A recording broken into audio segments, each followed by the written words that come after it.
Hey everybody, how's it going? Welcome to PreMarket Prep at the close. Well, the pre-show to at the close. I usually start early on Mondays because I bring on a guest, and our guest is here. We'll get him on in a second. First, some housekeeping items before I bring my guest on. Everyone, do me a solid. Hit that like button, please. Thank you very much. This is my first day back from a week-long vacation. I have forgotten everything I know about everything about the markets and how to do my job, and I'm trying to remember, and it's going okay. It's going okay. We got a few things to discuss here. I want to talk about Airbnb today. I want to talk about ATER, which is your number one gainer, and I have absolutely no idea why.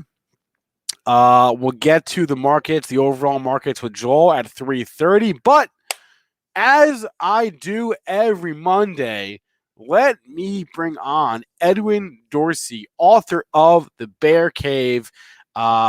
He spends his time sifting through all the noise in short seller land and compiling it all into one place for us to talk about that. And Edwin Dorsey, here he is. How we doing, sir? Spencer, I'm doing great. Always excited to come on Benzinga. How are you? I'm doing well. Before we get into like actual stuff from last week and short reports and the like, I gotta ask you about the Walmart thing from this morning. Can you remember the last time that a fake press release came out and the company had to be like, no, not us, this wasn't us? Because I'm sure it's happened, but I think I remember happening once, but it must have been like 5 years ago. It doesn't happen very often. I'm sure all the ears of all the people, the circles that you run in, their ears were perked up this morning on Walmart and Litecoin. Some people, Spencer, were comparing it to the Tesla funding secure tweet from Elon Musk. Mm. I think a while ago, the process of submitting filings to Edgar isn't apparently super secure because somebody found a way to hack that to make it seem like, extra legitimate companies were filing 8Ks that they hadn't sent in, that somebody like hacked and sent in. That was pretty funny. I think there was also issues in the past with people getting SEC filings before they got publicly posted on Edgar. But this press release, at least nothing as comparable in recent for sure. And people were like, crapping on us, Benzinga, and Reuters and Bloomberg. Oh, the media fell for it. Well, it's because it hit a press release wire. How often do they post fake releases? Like never.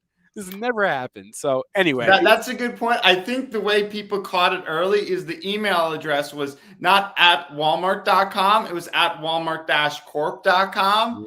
And if you went to that, you'd see it's like not a real website. Sneaky. How like some of the early sleuths caught it and probably made a lot of sneaky. You see, this gives you a window. Sorry, my voice is coughing. This gives you a window into how people like Edwin, people that do these, come at the market from the short side, a window into how they look at things, right? Oh, that email might be off, like it gives you just a window into how they uncover their short research. But all that being said, Edwin, let's get to it. We did have a few new reports come out last week. Tell us about them. So, Spencer, there were really three and only one that really mattered. Night Market Research published on Beyond Spring. It's about $1 billion lung cancer pharmaceutical company. Night Market Research said the company's lung cancer data was weaker than the company was claiming. They also highlighted that unlike most trials for drugs, like up to 80% of the trial patients are in China. Some are also in Eastern Europe. And when you have a lot of the lab work and testing being done outside the US, apparently that could lead to potential fraud or misleading results. The company, Night Market Research, in the short report on Beyond Spring, also had a really good slide where they highlighted an investor presentation the company gave. And then when the company tried to submit that investor presentation to the SEC, they added an extra disclaimer and changed some of the data. And to me, that was really interesting to see a company share one set of data with investors and then a slightly different set of data with the SEC. That's dirty. That is dirty. Anyway, BYSI is the stock in question. Now, Edwin, which of these red candles was the day the report came out? It was sometime last week. It Let was, me see. right. Let me see. It looks like it was the 7th. It looks like it was, what was that, Tuesday? That The was report Tuesday. doesn't have a date. Looks like it may have been I'm Tuesday. not. Probably Tuesday, Spencer. Yeah, because there's multiple red candles. It's hard to tell exactly. Anyway, Beyond Spring. Okay, targeted by Night Market Research. Who else do we got last week? And they gave a price target of $5 a share on it. The Hey. other two reports weren't that nothing too special. Viceroy Research has previously published on Recon Africa, a Canadian company that's doing oil and gas exploration in Africa and is apparently misleading investors about the wells they're exploring there. This wasn't a new report. It was a follow-up report. I don't focus much on Canadian publicly traded companies, and it was just a follow-up report. And then Carisdale Capital published a second bullish report on Korn Ferry. Korn Ferry is like a management consulting and executive search company. So if a company is looking for a new CEO or a new vice president, they might go to Korn Ferry to help them do the search. Carousel has highlighted a few things. One, that it's going to really benefit from a booming economy. Executive search is a somewhat cyclical industry. It does well in great times. And because the company has historically been it gets a cyclical multiple, which tends to be lower than recurring revenue businesses. But what Carousel is trying to highlight is the company is moving from cyclical stuff to more SaaS technology businesses. For example, they're making training software for onboarding new people. They have a compensation tool, a compensation database that companies can subscribe to. I'm not super familiar with the company. I don't have a position. I do think it's interesting. Oftentimes there's these like sleepy little companies that haven't hit it out of the park, but when they really turn, they can turn well. And when you start to see it working, that gets me interested. A $4 billion company, so not super huge, probably not a ton of people looking at it. I hadn't heard much about it, so Korn Ferry is one to watch. It's always interesting when these short selling firms release like a bullish report, because, and you can almost tell. I'm trying to find when. So that report, the bullish report on Korn Ferry, came out on Tuesday. Right, last Tuesday. So let's like zoom out here. It was on the 7th, right? Okay, so I guess there was a green, because what I was gonna say was sometimes all you see is a headline. For example, Carisdale out on Korn Ferry, and you assume, oh, I know Carisdale, they're short sellers, it must be bearish. And the stock goes down when it's actually bullish report. In this case, that appears to have not happened, at least on the 15-minute chart. It looks like there was that green candle right where that came out. But it's always weird when these firms that are known for betting against stocks, turn around and bet on a stock. So I think short sellers generally have a good reputation when they go long companies, especially if they know it well. And short sellers who are short something and then reverse their position years later and go long, I don't think there's a more bullish sign than that, because that means they know the company very well. They're definitely not biased for it. They've let evidence change their view, and they're not letting someone else change their view because they know it well. So whenever a short seller was short something and then goes long it, almost as a rule, I just piggyback them and buy some of it. Okay, here's one from our chat before we let you go, Edwin. What's on your interest? What's on your radar from the high short interest side of things? So I generally try to stay away from high short interest names. It's just totally not my style. Okay. We could talk a little bit about Union Pacific if you'd like, Spencer. Union Pacific, aren't they like neck deep in an M&A deal? I think that's a different one. I think it's one of the different railroads. But you'll see in the bear cave, I highlighted, and this is just starting to get some attention, that the railroads appear to be tied to a lot of like cancer clusters. So in Houston, Texas, there was the EPA just last week sent Union Pacific like a 12-page, 63-question letter about its wood would use a chemical called creoste that is like a preservative that helps preserve the wood. But if there's too much of that in the air, it can get in people's lungs and cause cancer, especially for children. And just now in Houston, the EPA is starting to pay attention. And in my newsletter, I highlighted 2 other incidences where a Union Pacific site has potentially been linked to cancer clusters. So I'm very skeptical here and think there could be more on this in the future. My mistake. I always confuse UNP with CP, Union Pacific and Canadian Pacific. I always confuse them. CP is the one that's involved in this crazy M&A deal with Kansas City Southern that is never going to go away. But that's a different company, not what Edwin's talking about here. Spencer, can I give you one more company? Yeah. You said high short interest names. I completely forgot about it. Triteris, TRIT.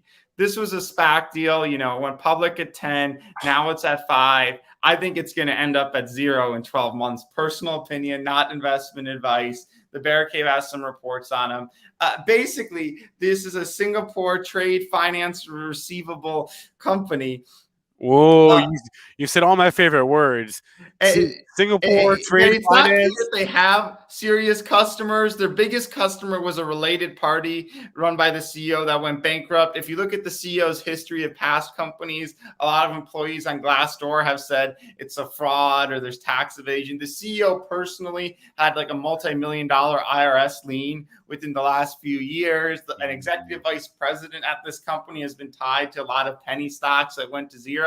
So it's kind of mind-boggling to me. This is still a $500 million company. The auditor resigned, multiple board members resigned. Other short sellers have come out and said there's no way they're doing the volumes they claim to be doing. I haven't been able to find one non-related party customer. The thing here is it's heavily shorted, and because there's a lot of red flags, the borrow cost is significant. So it probably couldn't work for a big fund looking to short a lot. But if you're an individual trader, that's a name that I'm super skeptical of. All right, Edwin Dorsey is the author of The Bear Cave. The link to subscribe is on the screen. It's thebearcave.substack.com. Edwin's out with new stuff every week. He's on our show every Monday. Edwin, thanks as always for coming on, and we'll talk to you again next week. Sounds good, Spencer. All right. I don't know where my background went. Let's make my background something more than just black. There we go. Okay. I'll get Joel on in a second. Before I do that, I just want to do our last crypto update of the day.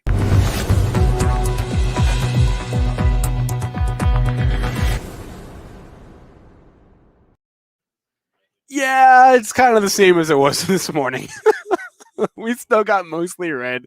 Bitcoin has been actually suspiciously quiet today. I've got on a different screen here. I've got a 1 minute chart open, and it's been moving higher for the past few hours. But I guess that's something. Anyway, yeah, there's virtually no change in this heat map from this morning, other than the fact that Ethereum is down more. Yeah, that's pretty much it. Obviously, we've talked. I've talked at length today about the Litecoin Walmart craziness from this morning. I do want to get. I really want to know what Joel thinks about all that. Very curious to get Joel's thoughts as we move into the overall crypto landscape. And let me just refresh this page so we can take a look at different view of things. Bitcoin here on the. Go to a 15-minute chart. There we go. Like I said, still moving higher for the past few hours, but still down for the day. Ethereum, not quite the same story. Let's move to a 15-minute chart. Actually, yes, those charts look identical. Okay, that's weird. And then Litecoin.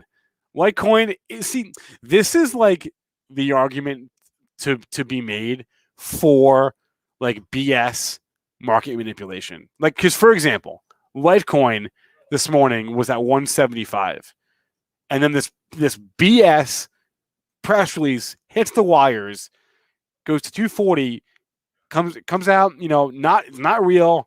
Does it go back to 175? No, it does not. It stays right now. It's at 182, so we're still up $5 for no reason. We're up $5. I'm sorry, I can't do math. $7 for no reason, right? This news was debunked. It is not real, and yet we are still $7 higher. So it's still a net positive for Litecoin today, when it shouldn't be. It should be a negative.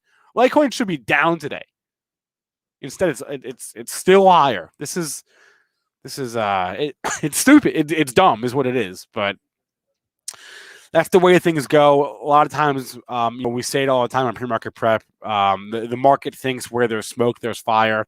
Once an idea is out there, right, it's hard to forget about it, that it's out there, and then the market will price that in a little bit. But this is dumb. Litecoin should be back in the 170s, but it's not, because there are some people out there that think, oh, maybe it's wasn't ready yet. Maybe it'll be announced next week or whatever, right? I mean, if there were any justice in this world, Litecoin would be in the red today. But it is, it's not. Anyway, yes, Happy Muhammad's getting all technical with me. More, the buyers haven't sold, right? But that gets to my point, right? They haven't sold because they think where there's smoke, there's fire. But come on, this is BS. Anyway, all of our crypto updates every day. I swear, guys, I my cough that I had was gone all week, and now I'm back here, and my cough has returned. So I'm sorry, but our crypto updates are brought to you by Voyager. Get $50 in free Bitcoin. Use the code ZING on the Voyager app. Download the app, fund an account with $100. ZING will get you $50 in free Bitcoin. Link is in the description to learn more about that. Okay, it is 3:29. Let's do the At the Close show. Let's get Joel on for the last half hour of the trading session. All right, it is time for pre-market prep at the close.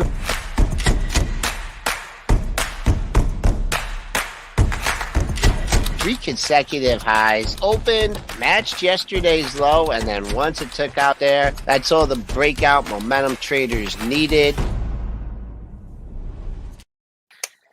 Joel, I hope you're having a better day than the people who bought Litecoin at $240 this morning. Oh boy. Super rug pull on that one, huh? Whoa, yeah, ugly. I don't have the actual quote. Where's it at now?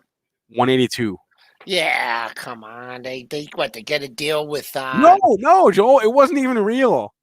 None of it was real? None of it was real. It's the craziest thing I've seen since last week.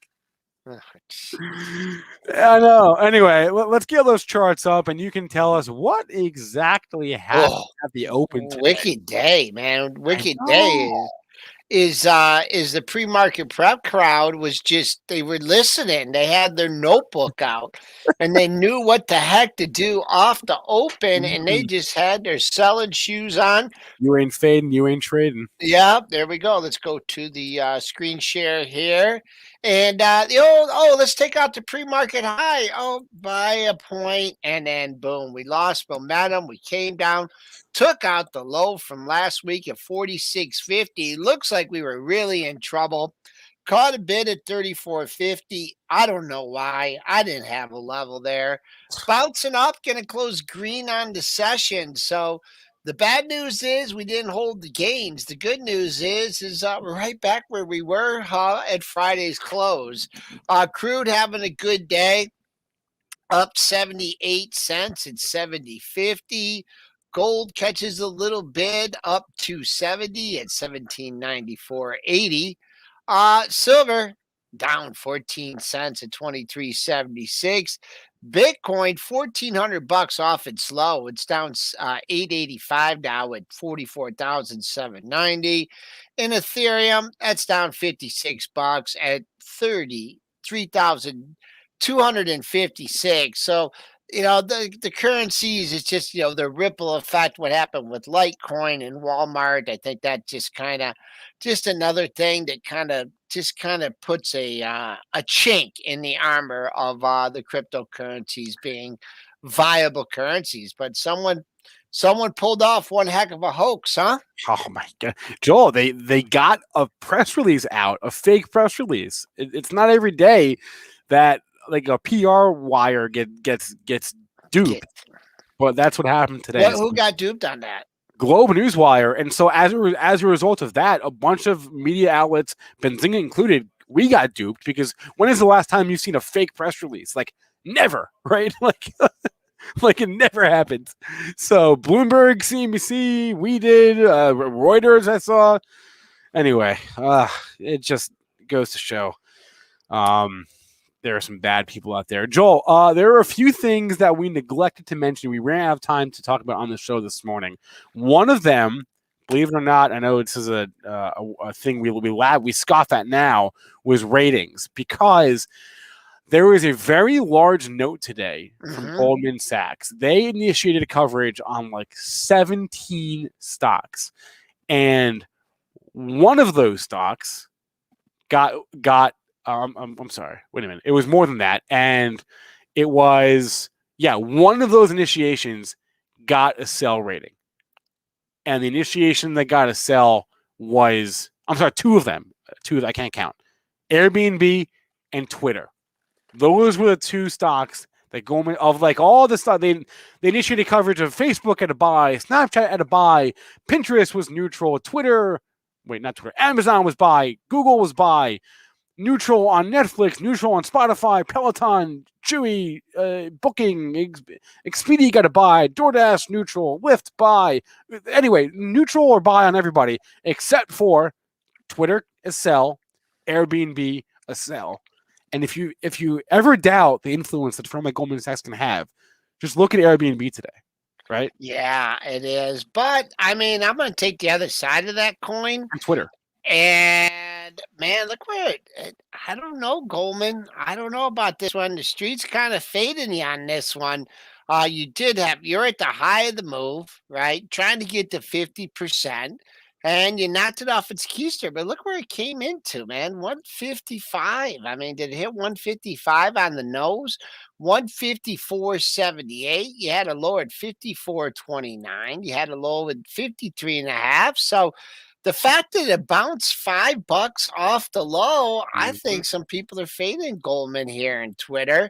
I'm not gonna. I mean, an Airbnb. I'm not touching this one. I don't know. I think long term, I don't know. I think the Airbnb someday it will catch up to its valuation. So I'm going to disagree with Goldman on that one. Twitter, oh man, I always say I should sell when it gets to 70, and I don't.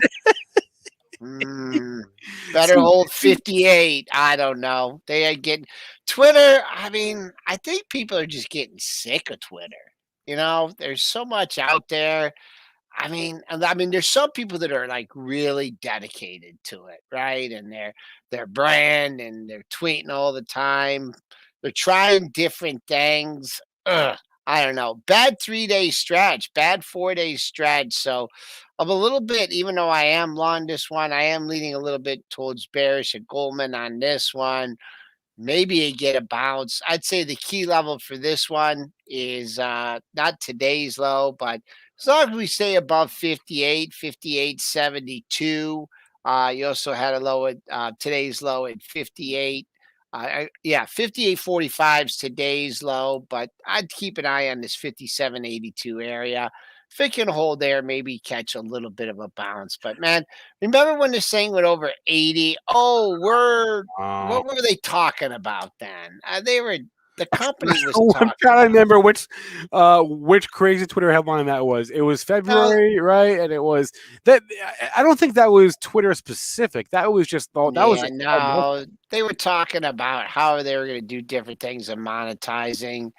End of February when it hit 80.75. I know. I can't remember what it was, but yeah, Goldman got their way with this one. That's a big 2-week move for Twitter. But if it holds 58, looking for a little bit of a bounce. Full disclosure, Joel's long Twitter. I'm long Airbnb. Hey, believe it or not, we are not all the way through earnings season yet, Joel. We do have Oracle tonight. And tomorrow morning, we've got Fuel Cell is interesting to me tomorrow morning. And there are a couple other names this week that are, I think, of note for tomorrow morning and tonight. Oracle and Fuel Cell are of interest. So. Yeah, well, let's see what Oracle, if you go back over history, maybe this would be something good to deal with. Take a look on stock odds. Like they rally up to the report, they consolidate, and then they get blasted off to the report. They take a couple days to find the bottom, and then they rally up. That's exactly what happened in June. This looks heavy for me. I mean, not too far from all-time high. $88. That looks the key. Didn't get there today. I think they get this thing going. Oh man, you got a little ledge under 88. I'll just make my number 87.50 because that would be taking out these lows and then it'd be taking out these lows. Under 87.50, I don't want everything to do on this on the long side. Coming back up, if you're looking for some shorter term targets, man, oh man, someone's been out there or they were out there the last. Look at this. Listen to these highs. 90.50, 90.48, 90.67, 90.83, 90.55, 90.51. So if you are playing this long in the report, see what happens in 90.50. There's been a big seller at that area, I believe 4 or 5 of the last sessions. All-time high 91.78. Where'd they sneak the all-time closing high? All-time closing high at 90.95. I'm trying to do a better job starting today of writing down Joel's key levels. So 90.50 was the level to watch. On the upside, yep, and Yep. 80 and 87.50 on the downside. 87.50. There, I wrote it down. Let it be known. Okay. I also mentioned this. Did I mention this on the show today? I mentioned a power hour that I was keeping an eye on Zoom today and tomorrow because of Zoomtopia.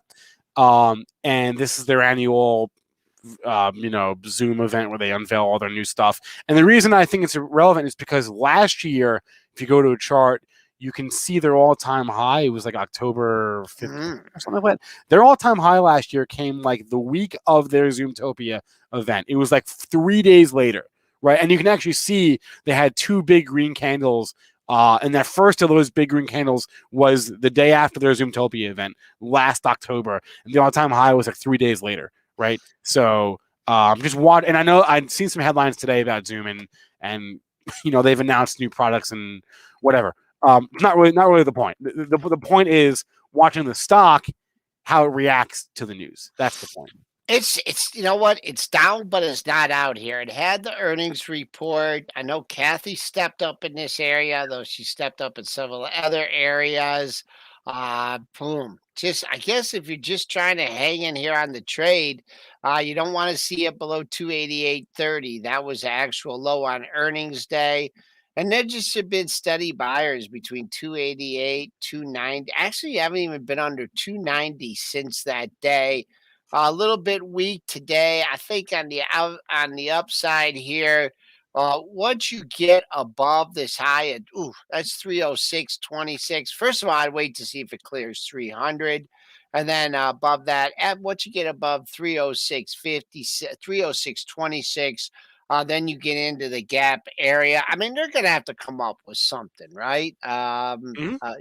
Whether I've heard people talk about phone or what. I mean, to me, it's one of the greatest products ever invented. I mean, I can use it. I use it, quite a bit.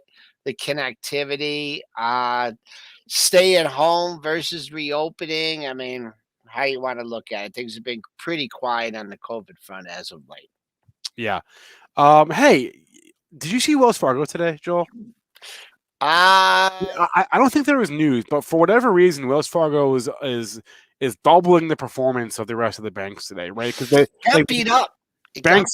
You're right. Bank sector is up about 1% as a whole. Wells is up 3%, so triple the performance of the whole sector today.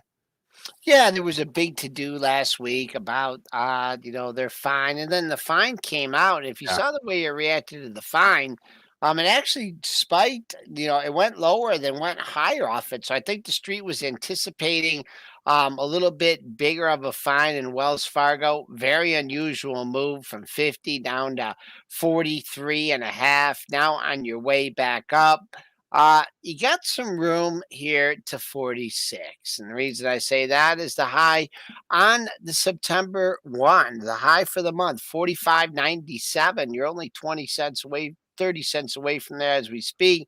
After that, you get into that whole open area when it whooshed down. So Good candle for it. I still think it's got a little bit more on the upside. And if you're looking to buy this thing on a pullback, I don't know when you're going to get it. I couldn't even see yesterday's close of 44.33, low 44.56. So, little relief rally in Wells Fargo. Then the last stock I wanted Joel's thoughts on, then we'll go to the chat, is Nike today. Joel, pull up a daily of Nike. It's down almost 3% today. How come? I confess, I don't know why. I have not consulted the pro. Let's do it. Oh, they called it a downgrade. All right, BTIG downgraded to neutral, but that's not worth 3%, is it? Come on. Yeah, selling into the report. I think they're reporting about a week or so. So Yeah. buying ahead of the report, not working yet. I mean, the stock has had a tremendous run. So if you look at it, it's a healthy pullback.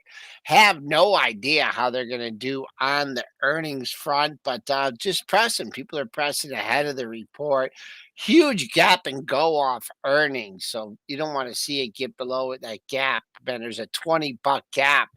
I mean, old gaps are meant to be filled, and just pressure ahead of the report on Thursday and Friday. It looked like you had decent days, but on both days it closed lower than the open. That's the reason for your red candles, and not trading too far off the low of the session. So street leaning a little bit cautious into the Nike report.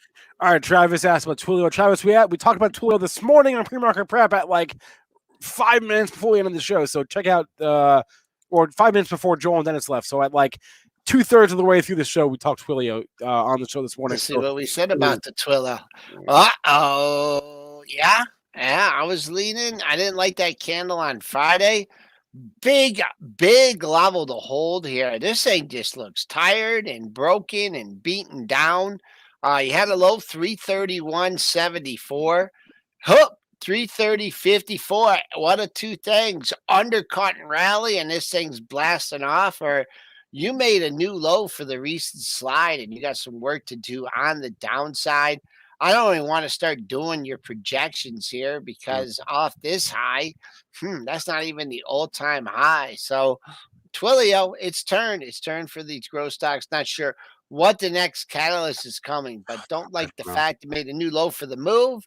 Next stopping point for Twilio. Oh, we got below that. You're looking for a daily support level. If you want to look for a buy the dip opportunity, 325.79. Yeah, this is like, if you own Twilio, which I do not, though I've wanted to. This is like exactly what you like are afraid of, because the stock just went from 100. No, if you go back, well, let's just go back a year and a half. We were at. I can go to the monthly here. How low did we get? We were at, we'll call it 100. Let's just call it, we'll call it 100 last May, right? 100. 100 to 450, right? In less than a year. And then, that has to come at a cost, right? It can't always be that easy. Mm-hmm. And the cost is, if not downside, then prolonged periods of nothing, of sideways. And that's new monthly low. I mean, the bad news is you made a new monthly low. The good news is you're $5 off it. So undercut and rally of the low, we'll see. But right back here, hit that 370. What was that? Last Monday or Tuesday, and back down here at 350. That also, is it below this low here? Boom. Is it? Yep, it's below the 330.84 low.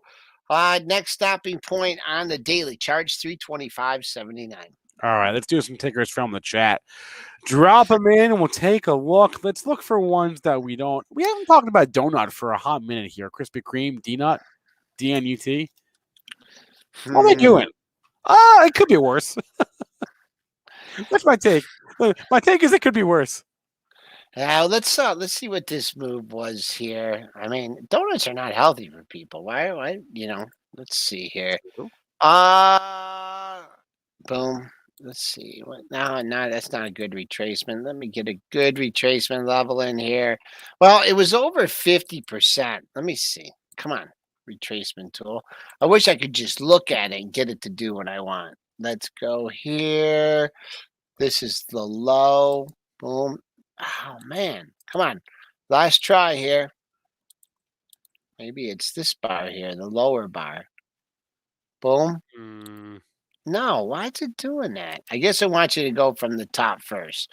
So I'll do that. And then this is my last try. And I'll do it the good old fashioned way with math. Boom.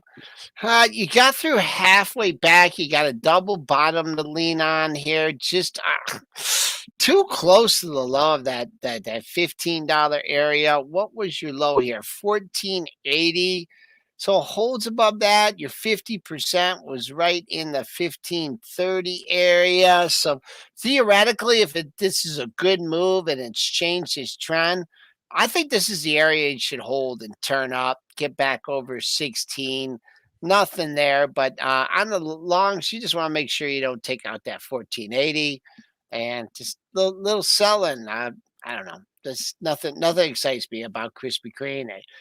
We're a stock. They went private and then they cash I out know. again. That- Everyone made money except for the shareholders. I honestly like, and this is a broad brush. It's a generalization, but I'm generally speaking not a fan of the companies that go private and then go public again, right? Like Krispy Kreme, like Dell, like BJ's, right?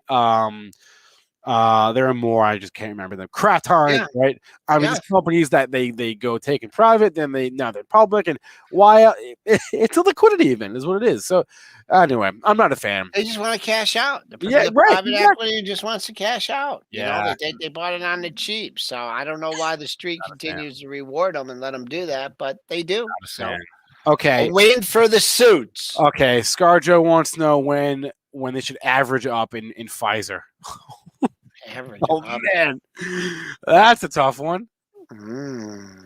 Well, no, this sector it's turned. Boom, down $1.15 today. New low of the move by over $1. I mean, unless you think this low is going to hold here at 44.07, what's low today? 44.20. Unless you're thinking that low is going to hold, then I don't know. You could hold off. Pretty big losing streak. How many lower days have you had here? Boom, boom. Well, that was flat. One or two or three or four, 4 or 5, folks. I mean, just the only thing is that this was an unusual move for Pfizer. This was even more of an unusual move for Pfizer, right? To have that kind of gain. Not sure where we're at with the COVID and the the vaccinations and who's better, Pfizer and Moderna. But let's see. I mean, it will give you an entry, or it will put a couple lows, 3, 4, 5 lows in the same area. I'd say making a new low for the move by $1, not a bad sign. Not looking for this to turn up tomorrow, but as we know, anything can happen in these markets. That was not what I expected. All right, let's move on. Let's talk Cameron Dole, GM. Cameron, we're talking to GM next week at our next Benzinga event next Wednesday. We've got an EV conference. We've got the head of GM's EV division on next Wednesday. But in the meantime, Joel, how's the chart look? It's trying. It's trying once again. Held last month's low. That's a good thing. Midway through the month, a little bit of a 2-day move here. Looks like the move's still continuing, trading at the highs of the session. Not much in here. Maybe if there's a little paper at 51 to keep it down momentarily. But I see 2 levels on the upside to keep an eye on. 51.49, August 18th high. And then once you get closer to 52, boom, 52.08. So 2-day move, good momentum, cleared 50. That was a little bit of it struggled there, popped above it on Friday, couldn't hold it. And then that was the pretty much the area of the low for today. You could get a nice retracement off this. I know there's a lot of negative news. 64 down to 47. Ooh, 17-point move, half of that. 55 and a half, 56 maybe, if you're looking for a 50% retracement. Also, that's the start of or a little bit below. You got a gap area. I believe that came from earnings. So I like the chart short term up to 52, 51.49. That was your high on the way back down on August 17th. Joel, normally this wouldn't be your cup of tea, but I think this chart is setting up nicely. Ticker CCJ, which is one of your high flyers of last week. But if you look at today's action, tell us how this sets up. This is interesting. You don't like that red candle, folks. Looks like the party's over. We'll see. Well, but what I'm drawn to right away is like, what was yesterday? What was Friday's close? Friday's close was right there. Was it? Did it settle on the low? 24.43. All right. Very interesting. Good catch. Held it. Opened higher. New all-time high, 26.57. Now you're coming back to the close. That's the all-time closing high at 24.53. Looks like you're going to get a double close in that area. I keep an eye on that one. You don't get above this area. We closed, 24.43. Looks like we could close in that area. Big volume day to day. So you have your line in the sand for tomorrow. A huge run from 16, under 16 at the end of August. I don't know. Those, you see those red candles, like big red candles beget big red candles. I mean, you can't make this stuff up. I mean, if you want to look at ABV, ABBV, sure, right? Red candle, big red candle, lower price action. You had this was one that Triple D pointed out. Bitcoin, big red candle. Yeah, that's a little bit less pronounced, but there was something else that I thought, it just, those are precursors. People, I'm selling. It may look bad on a short-term basis, but then when you look back over time, maybe all those people that, sold on those pops, not looking so bad now. Spoos showing some life here in the final 7 minutes of the session, up 7 handles here at 44.56. We missed a house and mouse this morning, Spencer. We missed that. Yeah, and I don't know if you got to Cinemark either, but CNK is moving on the Disney headline from Friday. So Disney's whatever. It's flat today, but CNK was the real moneymaker today. I mean, that's what they needed, right? For these, back at theaters. Move up, quiet consolidation period. You had your breakout over 18. Could this be the first day of a two-bay move? Hey, why not? Projected levels on 1879. That was your high on July 13th. Where did you get to today? 1848. So take a little breather. Over a buck range today. That's a little bit too much, but I like it. It had to move up off the low, consolidated, and now attempting to make another leg higher. Let's look for the apes and kind of 52.79, holding the gains here. Found support just of the close. I mean, we're good to go north in here. You hold 50.16. That was Friday's close. Today's low 50.35. So longer this stays in the 50 handle, the better for shareholders of AMC. Couple more here. We were asked about Fubo. They had a couple press releases out this morning. They're embedded they're available on the Vizio smart TVs now, and they're gonna have the Seattle regional sports network on the platform now, but the tide has turned. We are waiting to we actually have already gotten, but we are waiting for more headlines about how great a week it was for sports betting last weekend. Mm-hmm. How'd you do? Betting? I don't really. I mean, your fantasy. Pretty well, actually. Pretty well. TBD tonight. Tonight will determine, but I did pretty well. I'm really not like a big sports gambler because I know that it's one of those things where I know it's a very slippery slope. Yeah. And if I just stay away, I'm fine.